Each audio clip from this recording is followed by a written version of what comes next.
أما بعد فقد قال الله سبحانه وتعالى بسم الله الرحمن الرحيم أحسب الناس أن يتركوا أن يقولوا آمنا وهم لا يفتنون وَلَقَدْ فَتَنَّ الَّذِينَ مِنْ قَبْلِهِمْ فَلَيَعْلَمَنَّ اللَّهُ الَّذِينَ صَدَقُوا فَلَيَعْلَمَنَّ الْكَاذِبِينَ صلوا علی محمد وآل محمد اللہم صلی علی محمد وآل محمد۔ دعا ہے رب کائنات بصدق محمد وآل محمد، اس ذکر کے صدقے میں رب کائنات اس فرش عزا کا بچھایا جانا، تمام مومنین و مومنات کا اس میں شریک ہونا رب کائنات اپنی بارگاہ عالی میں قبول و منظور فرمائے۔ بصدق ذکر محمد و آل محمد منتظمین سمیت رب کائنات تمام مومنین کی نیک دلی شرعی حاجات کو بر لائے۔ جہاں کہیں دنیا بھر میں ذکر محمد و آل محمد برپا ہے، دعا کیجئے رب کائنات ان تمام جگہوں کو، ان تمام افراد کو محفوظ فرمائے۔ دشمنان مکتب محمد و آل محمد اگر قابل اصلاح و ہدایت ہیں، رب کائنات انہیں ہدایت عطا فرمائے۔ قابل ہدایت نہیں ہیں انہیں نیست و نابود فرمائے۔ امام زمانہ علیہ السلام کا ظہور جلد فرمائے۔ ہم سب کو آپ کی سپاہ میں شامل فرمائے، ہم سب کو آپ کے منتظرین میں شمار فرمائے۔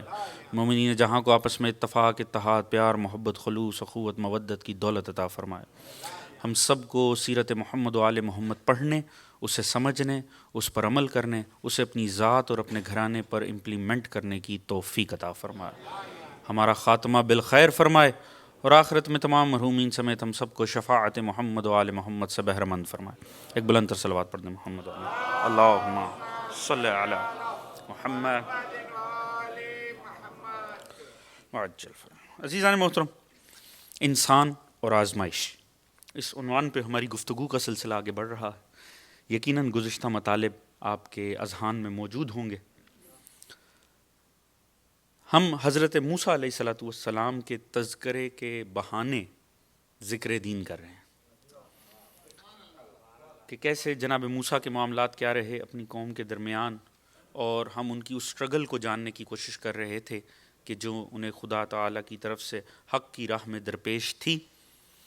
اور کل ہم نے یہ دیکھا کہ جناب موسیٰ کو صرف اور صرف اپنے ایک عقیدت مند کی، اپنے ایک محب کی، اپنے ایک شیعہ کی جذباتیت کی بنیاد پر انہیں مصر میں اپنے معاملات کو چھوڑ کر مدائن جانا پڑا۔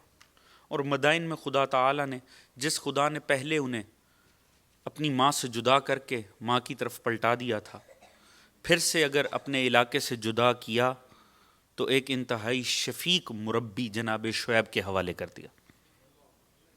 خدا کبھی بھی اپنے دوستوں کو برباد نہیں ہونے دیتا۔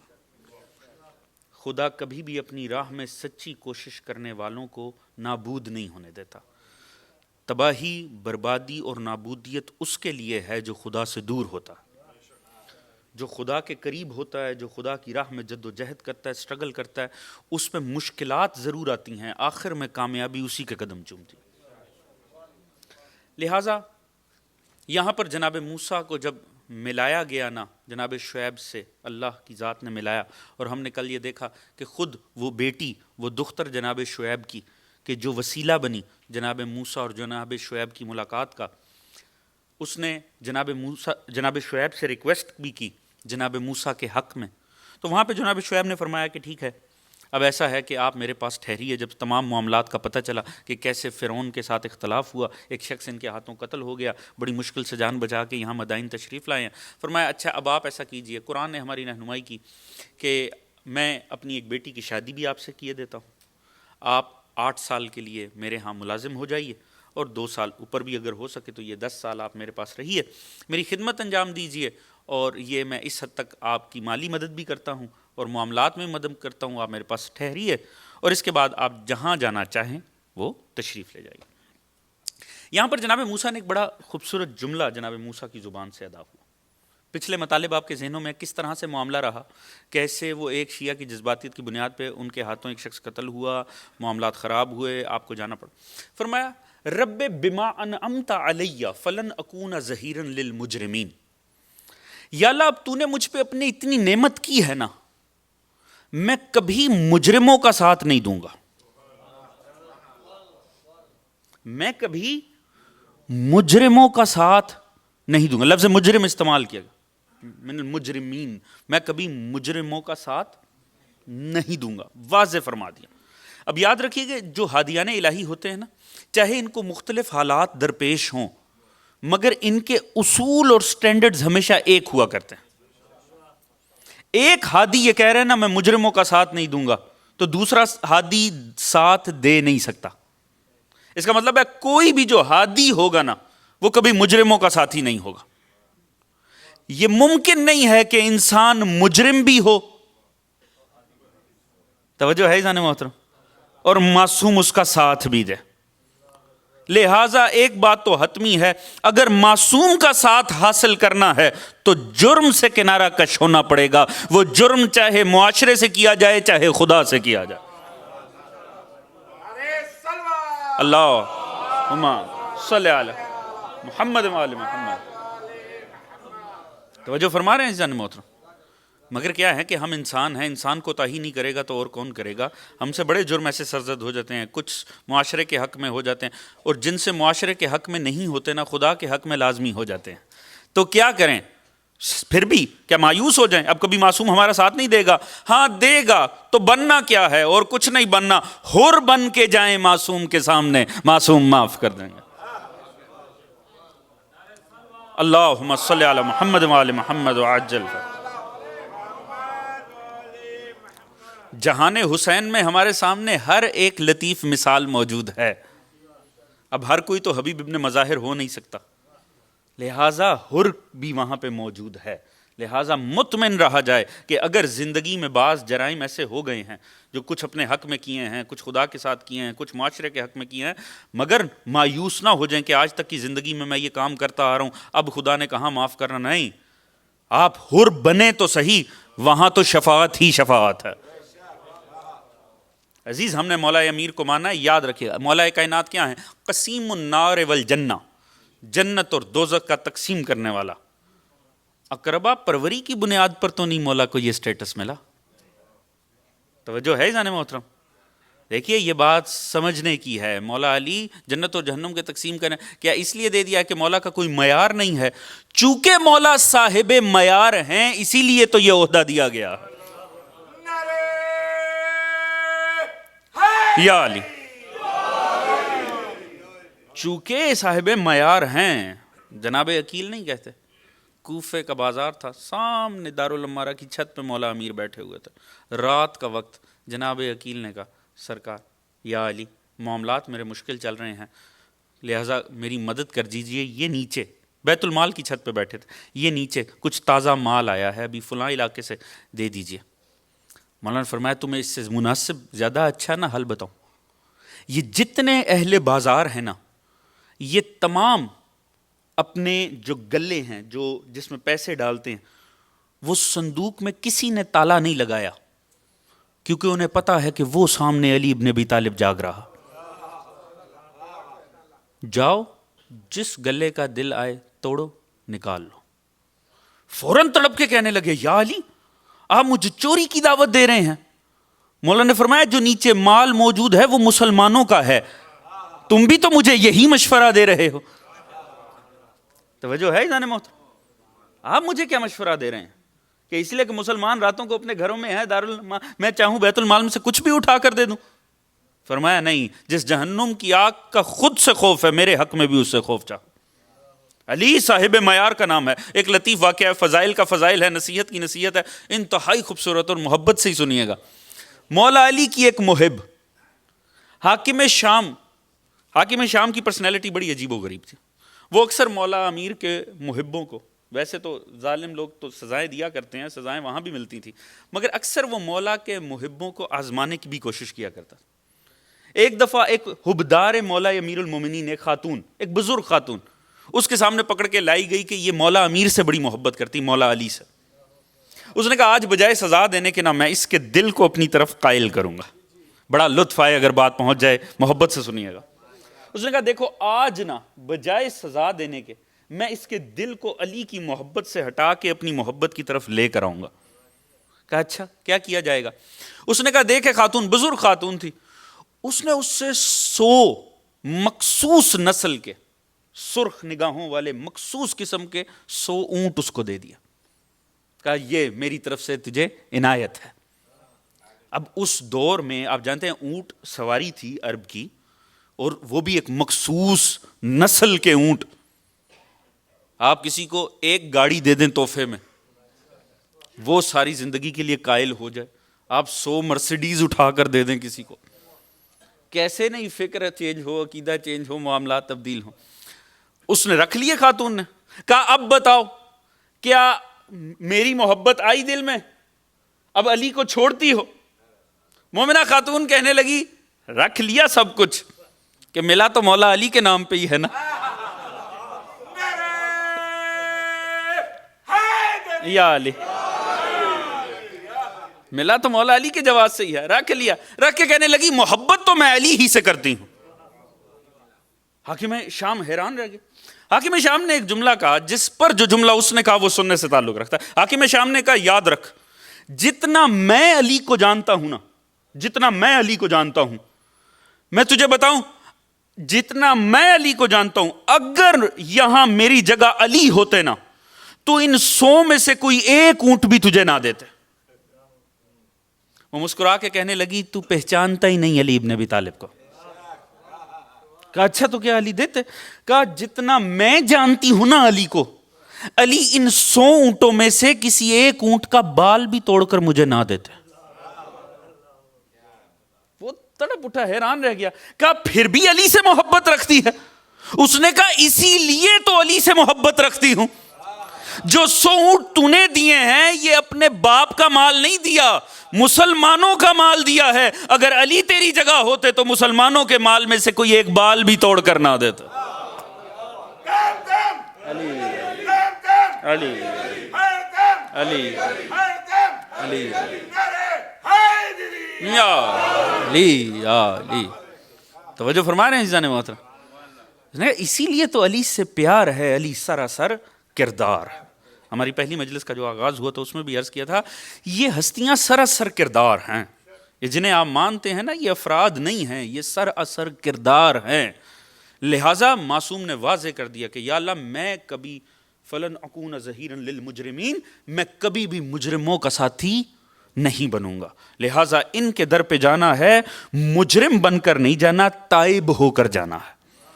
ان کے سامنے جانا ہے اکڑ کر نہیں جانا، کبھی فطرس بن کے جانا ہے، کبھی حر بن کے جانا۔ عزیزان محترم، اب ہوتا کیا یہ خاتون وسیلہ بنی۔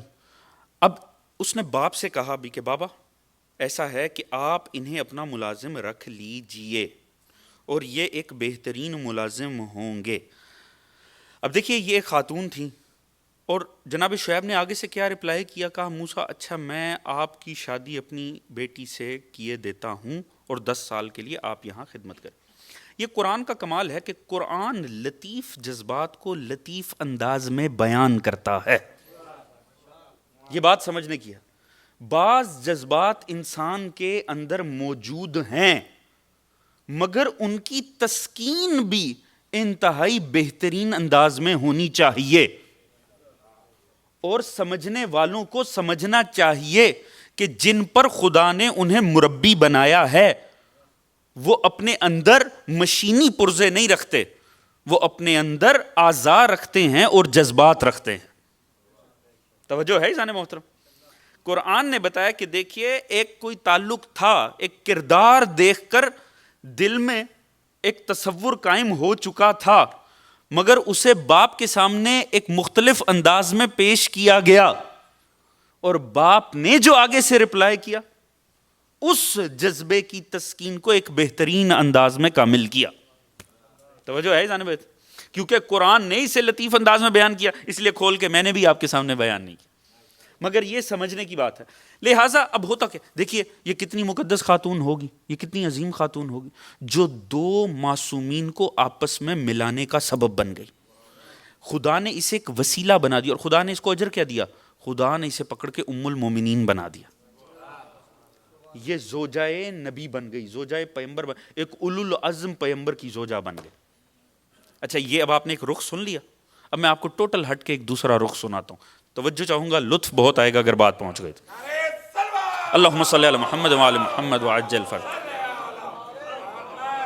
یہ جو ہم آیہ تطہیر پڑھتے ہیں، آیہ تطہیر، آپ سبھی افراد کون ایسا ہے جو آیہ تطہیر سے واقف نہیں؟ انما یرید اللہ، یہ کامل آیت نہیں ہے، سورہ احزاب کی ایک آیت کا ٹکڑا ہے، ایسے ہی ہے نا جی۔ اس کا آغاز، اس پوری آیت کا آغاز خدا کی ذات نے کیسے کیا ہے؟ بسم اللہ الرحمن الرحیم، وَقَرْنَ فِي بَيُوتِكُنَّ وَلَا تَبَرَّجْنَ تَبَرُّجَ الجَّاهِلِيَّةِ الْأُولَىٰ وَأَقِمْنَ الصَّلَاةَ وَآتِينَ الزَّكَاةَ وَأَطِعْنَ اللَّهَ وَرَسُولَهُ إِنَّمَا يُرِيدُ اللَّهُ لِيُذْهِبَ عَنكُمُ الرِّجْسَ أَهْلَ الْبَيْتِ۔ ایسے ہی ہے نا جی، ٹھہری رہو اپنے گھروں میں، مت ویسے اٹھو جیسے زمانہ جاہلیت اولا میں اٹھی تھیں۔ کردار قائم کرو، زکوٰۃ دو، اطاعت کرو اللہ کی اور اس کے رسول کی، اور خدا کا تو اس کے سوا ارادہ ہی کوئی نہیں ہے کہ اہل بیت نجاست کو تم سے دور رکھے۔ توجہ ہے عزیزان محترم؟ یہ کس سے مخاطب ہو کر کہا جا رہا ہے؟ اس سے پچھلی آیت کے آغاز میں۔ اس آیت تطہیر کے حوالے سے ہم جانتے ہیں کہ ایک بحث ہے عالم اسلام میں، کہ عالم اسلام کا ایک بڑا طبقہ ہے جو اسے ازواج پیغمبر کے حق میں تصور کرتا ہے۔ اس کی وجہ کہ جس تذکرے کے درمیان یہ آیت آ رہی ہے، یہ ٹکڑا جہاں پڑا ہوا ہے، یہ ازواج پیغمبر کا تذکرہ ہو رہا تھا، لہٰذا وہ قرآن کے کانٹیکسٹ پہ جب ظاہراً نگاہ کی جاتی ہے تو وہ ایسا محسوس ہوتا ہے جیسے ازواج پیغمبر کے تذکرے میں چونکہ بات ہے، لہٰذا اس کا مصداق بھی وہی ہے۔ اب یہ ایک الگ بحث ہے کہ آیا خدا کی ذات نے اس آیت کو وہاں کیوں سجا رکھا ہے، اس میں بھی ایک بڑی عظیم مصلحت پروردگار ہے عزیز۔ مگر اس سے جو پچھلی آیت ہے نا، اس سے ہمیں پتہ یہ چلتا ہے کہ یہ کسے کہا جا رہا ہے؟ بیٹھی رہو گھروں میں۔ اس سے پچھلی آیت کا آغاز ہو رہا ہے، یا نساء النبی لستن کاحد من النساء ان اتقیتن فلا تخضعن بالقول فیطمع الذی فی قلبہ مرض وقلن قولا معروفا وقرن فی بیوتکن ولا تبرجن تبرج۔ پچھلی آیت میں کہا اے ازواج پیغمبر تم عام عورتوں سی نہیں ہو۔ اللہ نے عزت دی ہے ازواج پیغمبر کو کہ عام عورتوں میں اور ان میں ایک عظیم فرق ہے۔ ان اتقیتن، اگر تم تقوی اختیار کرو تو۔ توجہ ہے عزیزان محترم؟ ان کنڈیشن تو خدا نے کسی کو کچھ عطا ہی نہیں کیا، ساتھ میں کنڈیشن لگا دی، اگر تم تقوی اختیار کرو تو تم عام عورتوں سی نہیں ہو، اور جب بھی بات کرو ذرا جم کے بات کرو تاکہ جس کے دل کے اندر مرض ہے نا وہ جڑ نہ پکڑ سکے، اور جب بات کرو تو حق بات کرو، اور ٹھہری رہو اپنے گھروں میں، مت ایسے اٹھو جیسے زمانہ جاہلیت اولا میں اٹھی تھیں۔ اب تفاسیر کا فرق اٹھا کر پڑھیے، آپ عالم اسلام کی تفاسیر کھولیے، توجہ فرما رہے ہیں نا عزیزان محترم؟ میں ایک تمہید باندھ رہا ہوں بڑے لطیف نتیجے تک آپ کو لے جانے کے لیے۔ عالم اسلام کی تفاسیر اٹھا کر پڑھیں، وَقَرْنَ فِي بَيُوتِكُنَّ، بیٹھی رہو اپنے گھروں میں، ایسے مت اٹھو جیسے زمانہ جاہلیت اولا میں اٹھی تھیں۔ تمام تفاسیر آپ کو یہ کہتی نظر آئیں گی کہ خدا کی ذات ازواج پیغمبر سے کہہ رہی ہے جیسے زمانہ جاہلیت میں مشرکہ عورتیں سج دھج کے گھروں سے نکلتی تھیں، تم ازواج پیغمبر تم بھی ایسے سج دھج کے نہ نکلو۔ تعجب کی بات ہے، ہم اس تفسیر کو ہی توہین امہات المومنین تصور کرتے ہیں۔ امہات المومنین سے اتنی عامیانہ بات کی جائے کہ زمانہ جہلت کی جاہل عورتوں کی طرح سج دھج کے نہ نکلو۔ معاذ اللہ، ہم تو یہ تصور ہی نہیں کر سکتے کہ کوئی بھی زوجہ پیغمبر زمانہ جاہلیت کی عورتوں کی طرح سج دھج کے گھر سے باہر نکلتی ہو۔ تو جب یہ تصور نہیں کیا جا سکتا تو قرآن اس طرح سے تنبیہ کیوں کر سکتا ہے؟ لہٰذا کم از کم جنہیں ادب، اخلاق اور محبت کا دعویٰ ہے، کم از کم انہیں تو خیال کرنا چاہیے۔ توجہ ہے عزیزان محترم؟ مگر خدا نے فرمایا ابھی بیٹھی رہو گھروں میں، ایسے مت اٹھو جیسے زمانہ جاہلیت اولا میں اٹھی تھیں۔ اور کیسے ہو سکتا ہے کہ خدا ازواج پیغمبر سے ایک بات کرے اور مثال دے عام عورتوں کی، جبکہ پچھلی آیت کا آغاز ہی یہاں سے کیا، یا نساء النبی لستن کاحد من النساء، اے ازواج پیغمبر تم عام عورتوں سی نہیں ہو۔ تو جو عام عورتوں سی ہیں ہی نہیں، توجہ فرما رہے ہیں عزیز، انہیں عام عورت سے مثال کیوں دی جائے؟ تو جو ہیں ہی زوجہ پیغمبر، انہیں تنبیہ بھی کی جائے تو کسی زوجہ پیغمبر سے ہی کی جانی چاہیے۔ توجہ ہے جانے محترم؟ اب آ جائیے اپنی تفاسیر امامیہ کی طرف۔ امام نے فرمایا کہ خدا نے فرمایا مت ایسے اٹھو جیسے زمانہ جاہلیت اولا میں اٹھی تھیں۔ معصوم نے فرمایا خدا کا یہ کہنا اس بات کی دلیل ہے کہ پہلے بھی کوئی زوجہ پیغمبر گھر سے نکلی تھی، اور یہ کہنا کہ جس طرح زمانہ جاہلیت اولا میں، اس سے مطلب ہے کہ کوئی دوبارہ زمانہ جاہلیت دوم آنے والا تھا۔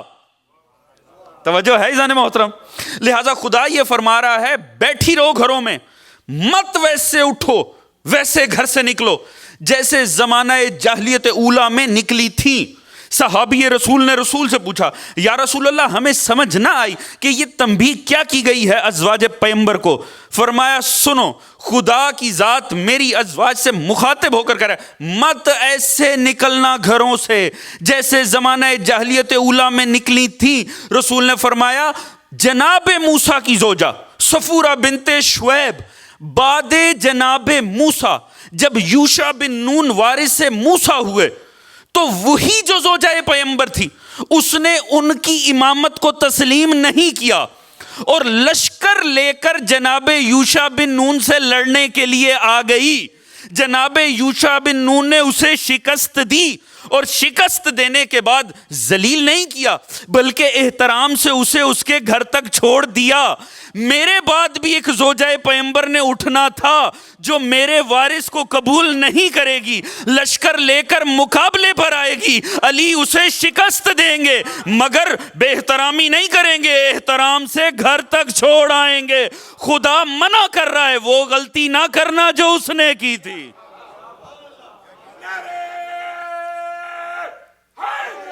یا علی، توجہ فرما رہے ہیں عزیزان محترم؟ خدا نے اس لیے یہ تنبیہ کی، پہلی غلطی زوجہ حضرت موسیٰ نے کی تھی۔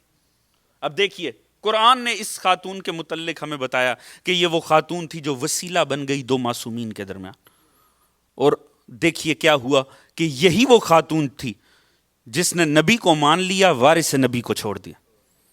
اس کا مطلب ہے کہ اگر بدقسمتی سے ایسی شخصیات ہوں بھی کہ جو دور پیغمبر کے اندر چاہے ان کا کردار آپ کو مثبت محسوس ہو، یہ لازمی نہیں ہے۔ حق و باطل کا فیصلہ انسان کے آخری سانس تک ہوتا ہے۔ حق پہ وہ تصور ہوگا جس کا خاتمہ حق پر ہوگا، اور باطل پہ وہ تصور ہوگا جس کا خاتمہ باطل پہ ہوگا۔ کوئی آخری لمحے میں حر بھی بن سکتا ہے، کوئی مرنے سے پہلے زوجہ پیغمبر کی طرح حق سے نکل بھی سکتے۔ لہٰذا حق و باطل کا فیصلہ آخری لمحے پہ ہوگا۔ لہٰذا عزیز کیا ہوتا ہے، جناب موسیٰ اب یہاں پر آ گئے، 10 سال کا عرصہ پورا ہو گیا۔ اب جب 10 سال کا عرصہ پورا ہوا، جناب موسیٰ نے شعیب سے عرض کی سرکار اب مجھے اجازت دیجئے، مجھے جا کر فرعون اور اس کی قوم سے مقابلہ کرنا ہے۔ خدا کی ذات نے جناب موسیٰ کو یہ ٹاسک دیا کہ جاؤ اور جا کر اب مقابلہ کیا جائے، مگر ابھی تک صرف الہامی کیفیات تھی، خدا سیدھا مخاطب بھی نہیں ہوا تھا، خدا مخاطب بھی بعد میں ہوا۔ اجازت لی جناب موسیٰ نے، جب چلنے لگے نا تو جناب شعیب انہیں لے کر ایک کمرے میں آئے۔ اب اس کمرے میں تبرکات نبوت پڑے ہوئے تھے، تفاسیر ہمیں رہنمائی کرتی ہیں، تو وہاں مختلف قسم کے عصا پڑے ہوئے تھے۔ وہ مختلف قسم کے عصا دیکھے تو جناب شعیب نے فرمایا کہ آپ ان میں سے کوئی ایک عصا اپنے لیے انتخاب کر لیں، کوئی ایک عصا لے لیجئے۔ جناب موسیٰ کو ایک عصا پسند آیا، اس کی طرف ہاتھ بڑھانے لگے، ایک عصا خود بخود ہاتھ میں آ گیا۔ آپ نے وہ سائیڈ پہ رکھا، دوبارہ اپنا من پسند عصا اٹھانے لگے، وہی عصا پھر سے ہاتھ میں آ گیا۔ روایت کے الفاظ یہ ہیں موسیٰ سمجھ گئے یہ خدا کی خواہش ہے کہ یہ عصا میرے ہاتھ میں ہو۔ عزیز ایک جملہ عرض کروں، خدا بتانا یہ چاہتا تھا یاد رکھو جب مجاہد خدا کی طرف سے ہو نا تو اسلحہ بھی خدا کی طرف سے ہی ملتا ہے۔ توجہ ہے جانب؟ یہ وہ عصا ہے جو موسیٰ کے ہاتھ میں، رسول کے ہاتھ میں آیا، معصومین کے، اور امام صادق علیہ الصلوۃ والسلام اللہم صلی علی محمد وعلی محمد وعجل فرجہ۔ معصوم نے فرمایا کہ یہی عصا جب امام وقت حاضر تشریف لائیں گے تو امام کے ہاتھ میں یہی عصا ہو۔ بلند تر صلوات پڑھیے گا امام کے ساتھ، اللہم صلی علی محمد وعلی محمد وعجل فرجہ۔ اور معصوم نے فرمایا یہ اس سے وہی کام لیں گے جو جناب موسیٰ نے لیا تھا، یعنی جس طرح دشمن کا مقابلہ کرنے کے لیے امام وقت بھی یہی عصا لے کر آئیں گے۔ یہ عصا ہمیشہ سے ائمہ کے ہاتھ میں رہا، بلکہ معصوم کا فرمان ہے کہ ہاتھ میں عصا رکھنا چاہیے، یہ مرسلین بھائیوں کی سنت ہے۔ رسول نے فرمایا یہ میرے مرسلین بھائیوں کی، یعنی انبیاء کی سنت ہے ہاتھ میں عصا رکھنا۔ ایک بڑا لطیف واقعہ بھی اسی عصا کا ہے۔ امام صادق کے ہاتھ میں آیا نا تو عصا کافی طویل تھا، بلند تھا۔ ایک دفعہ بیٹھے ہوئے تھے، کون بیٹھا ہوا تھا؟ خلفائے اربع، امام میں اربع میں سے حضرت ابو حنیفہ بیٹھے ہوئے تھے۔ دیکھا امام جیسے داخل ہوئے نا محفل میں، امام کے ہاتھ میں عصا ہے اور امام کے جسم کی نسبت تھوڑا طویل ہے۔ ہوتا ہے نا، آپ نے دیکھا ہوگا جو لوگ ہاتھ میں سٹک رکھتے ہیں وہ اپنے جسم سے مطابقت میں رکھتے ہیں، مگر یہ تھوڑا طویل تھا۔ تو انہوں نے ایک اعتراض والے انداز میں کہا کہ یبنا رسول اللہ، یہ تھوڑا غیر مناسب سا عصا محسوس ہو رہا ہے، یہ تھوڑا سا آپ کے جسم کی نسبت اس کا تناسب ٹھیک نہیں ہے۔ امام نے فرمایا میں بتاؤں یہ عصا کس کا ہے؟ یہ رسول کا عصا ہے۔ جیسے انہیں پتا چلا رسول کا عصا ہے، فوراً آگے بڑھ کر اسے چومنے لگے۔ امام نے فرمایا تعجب ہے آپ پر، وہ لکڑی تو چوم رہے ہو جو نبی سے منسوب ہو گئی ہے، میری رگوں میں خون رسول دوڑ رہا۔ اللہم صلی علی محمد وآل محمد، میری رگوں میں خون رسول دوڑ رہا۔ عزیز ہوتا کیا ہے، آپ نے اپنی زوجہ کو لیا، چلے سنے سنائے آپ کے واقعات ہیں، آپ ایک جگہ پر پہنچتے ہیں، اب دور سے دیکھا کہ کوئی آگ روشن ہے۔ مجھے تھوڑے سے مطالعے میں زیادہ بیان کر لوں تاکہ بہرحال ہم اپنے سلسلے کو آگے بڑھا سکیں۔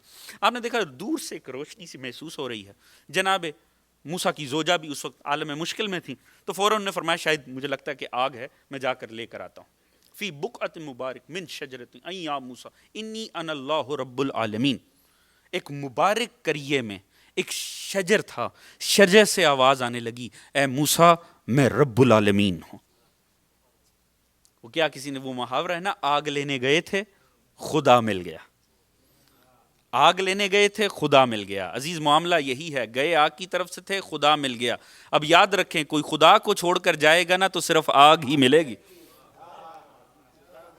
لہٰذا کیا ہے کہ اس مبارک جگہ پہ ملے، اور اس وقت بڑے لطیف مطالب بھی پیش آئے، وقت مختصر ہے اس لیے میں صرف نظر کرتے ہوئے آگے بڑھنا چاہتا ہوں۔ اب خدا کی ذات سے جب معاملہ ہوا، خدا نے یہاں پر جناب موسیٰ کو یہ ذمہ داری دی کہ جا کے فرعون سے ٹکرانا۔ اب فرعون سے ٹکرانا تھا تو بہرحال کوئی نہ کوئی وسیلہ بھی دینا تھا کہ جو جناب موسیٰ کو کچھ ایسی پاورز بھی دی جائیں کہ جا کر اس بدبخت سے ٹکرائیں۔ جادو کا زمانہ تھا، جادو لوگوں کے ذہنوں پہ چھایا ہوا تھا، تو کوئی معجزہ بھی ایسا دینا تھا جو اس سے مطابقت رکھتا ہو تاکہ حق کو منوانے میں جناب موسیٰ کو آسانی پیدا ہو سکے۔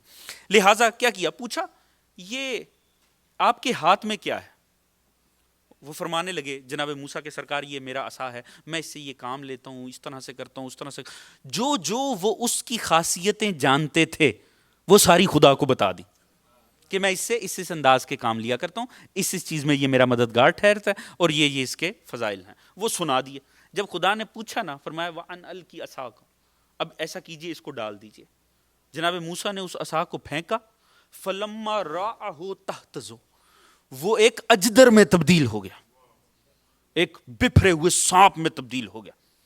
اب یہاں پر جناب موسیٰ کا ریئیکشن کیا تھا وہ بڑا لطیف ہے، اور اس سے انشاءاللہ آنے والی بحث بھی چھڑے گی۔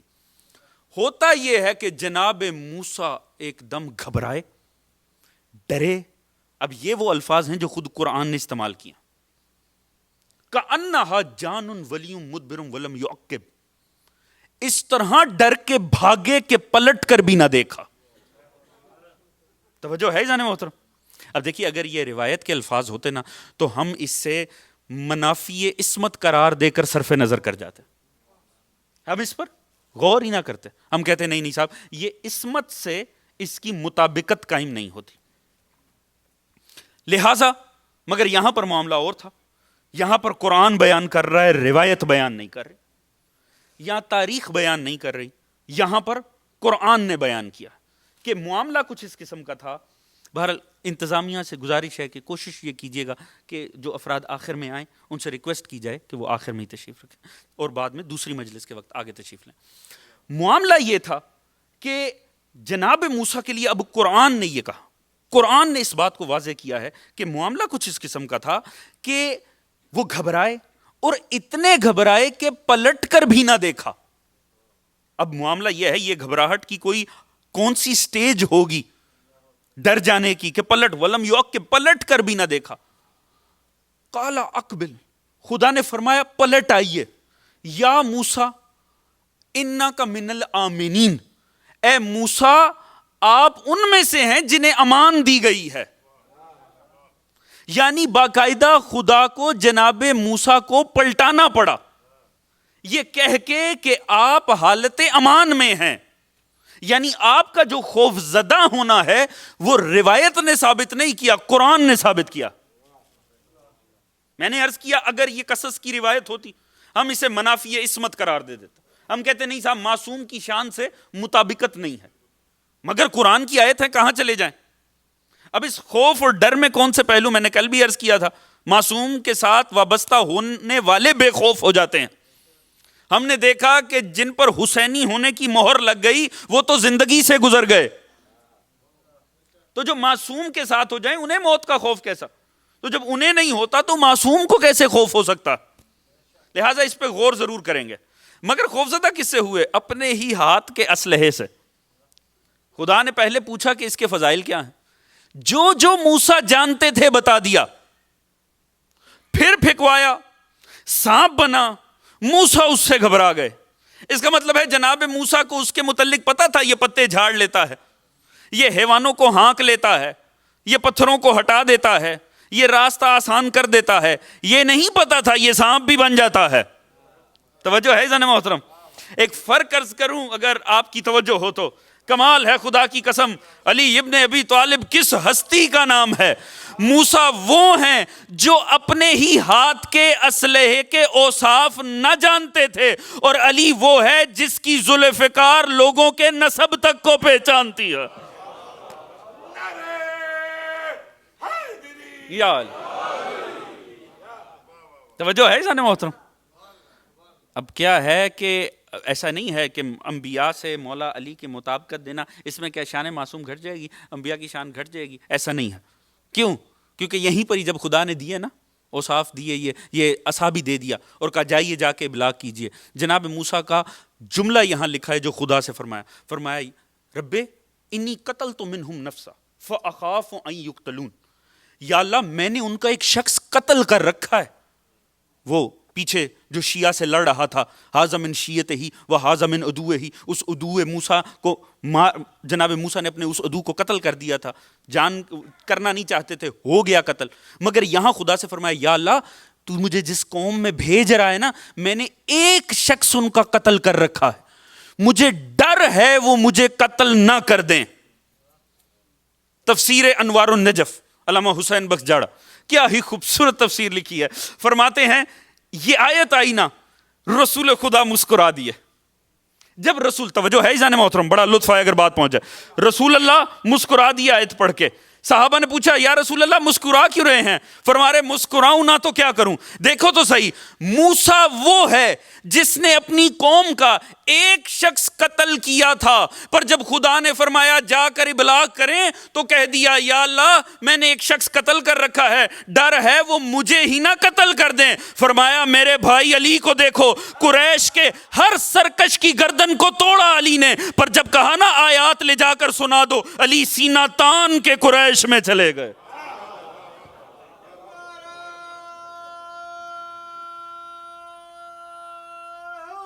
یار توجہ ہے جانے محترم؟ لہذا کیا ہے کہ انبیاء سے ملا کے علی کے فضائل پڑھنا بھی سنت پیغمبر ہے. پیغمبر کی عظمت نہیں گھٹتی، علی کی عظمت کا اندازہ ہوتا ہے. اس کا مطلب یہ ہے علی وہ کردار ہے جسے عامیانہ لوگوں سے ملایا ہی نہیں جا سکتا. علی وہ ہے کہ جس کا تقابل بھی ہوگا تو فہرست انبیاء میں ہوگا. تقابل کرنے کے لیے بھی کم از کم دوسری طرف کوئی پیغمبر ہونا چاہیے. ایک آپ کو خاتون کا واقعہ سنا تھا، ایک اور سن لیجیے جو حجاج کے سامنے آئی. حجاج بدبخت کے سامنے پکڑ کے لایا گیا مولا امیر کی مومنہ کو، اور الزام کیا تھا اس کے سامنے سنایا گیا. حجاج سے کہا گیا سرکار یہ وہ ہے جو علی کو فلاں فلاں کی نسبت سے افضل سمجھتی ہے. اتنا سننا تھا، اس نے فوراً ہی اس مدعے کا ہی انکار کر دیا، کہا یہ جھوٹ بول رہا ہے، میں علی کو کسی فلاں فلاں سے افضل نہیں سمجھتی، کیونکہ اگر میں یہ سمجھوں کہ علی کسی فلاں فلاں سے افضل ہے، اس کا تو مطلب ہوگا کسی فلاں فلاں میں بھی فضیلت ہے۔ میں علی کو کسی کی نسبت سے افضل نہیں مانتی، میں علی کو اس کی ذات میں افضل مانتی ہوں۔ مولا امیر کا تقابل بھی ہے تو سنت پیغمبر ہے کہ وہ تقابل انبیاء کے ساتھ ٹھہرتا۔ زمین پہ وہ کردار ہی نہیں ہے جو اس کردار کے ساتھ فضیلت میں سامنے آ سکے۔ عزیز، کردار ہی کردار ہیں۔ بس بات وہیں ختم کروں گا جہاں سے آغاز کی تھی کہ اللہ رب العزت نے جو ہستیاں ہمارے سامنے پیش کی ہیں یہ کردار ہیں، اور یہ کبھی مجرموں کے ساتھی نہیں بنتے۔ فلن اکون ظہیرا للمجرمین، یہ کبھی مجرموں کے ساتھی نہیں بنتے۔ یاد رکھیے، اگر کوئی جرم آپ ساتھ زندگی میں کرتے آ رہے ہیں اور آپ کو آپ کا نفس سب سے بڑا ہادی ہے جو ساتھ جڑا ہوا ہے، وہ بتا رہا ہوگا کہاں کون سا کام کیا جا رہا ہے جو مولا کو کسی صورت پسند نہیں ہو سکتا۔ عزیز یاد رکھیے، اگر استفادہ کرنا ہے نا معصوم سے تو حر بن جائیے، اور حر بننے کا مطلب یہ ہے اس جرم کو اپنی ذات سے نکال دیجیے، جرم کو نکال دیجیے، پھر شفاعت جانے اور محمد و آل محمد جانے۔ عزیز، آج شب 7 محرم، آج مصائب ہے۔ امام حسن مجتبی علیہ الصلوۃ والسلام، اللہم صلی علی محمد و آل محمد وعجل، اللہم صلی علی محمد و آل محمد وعجل، کہ اس صاحبزادے کا جو کربلا میں امام حسن کا حصہ ہے۔ لوگ کہتے ہیں دونوں بھائیوں کے مزاج میں فرق تھا، حسن نے صلح کی، حسین نے جنگ کی، قاسم نے کربلا میں شامل ہو کر بتایا جو نظریہ میرے باپ کا تھا وہی نظریہ میرے چچا کا۔ قاسم تو اپنی ذات میں دلیل ہے حقانیت حسنین کی، قاسم کا وجود کربلا میں ثبوت ہے حسنین کی ایک ذہنیت کا، جناب قاسم کا وجود۔ مگر عزیز، یہ فروا کا چاند اتنا حسین تھا، اتنا خوبصورت تھا، مگر اتنا کم سن تھا۔ اب کم سن کتنا ہوگا اس کا صرف ایک اندازہ ایک منظر سے قائم کیا جا سکتا ہے کہ جب اسے سوار کرانا تھا نا تو امام نے باقاعدہ اٹھا کر سوار کیا۔ کتنا مختصر سن ہوگا امام جناب حضرت قاسم علیہ السلام کا، سن کتنا ہوگا۔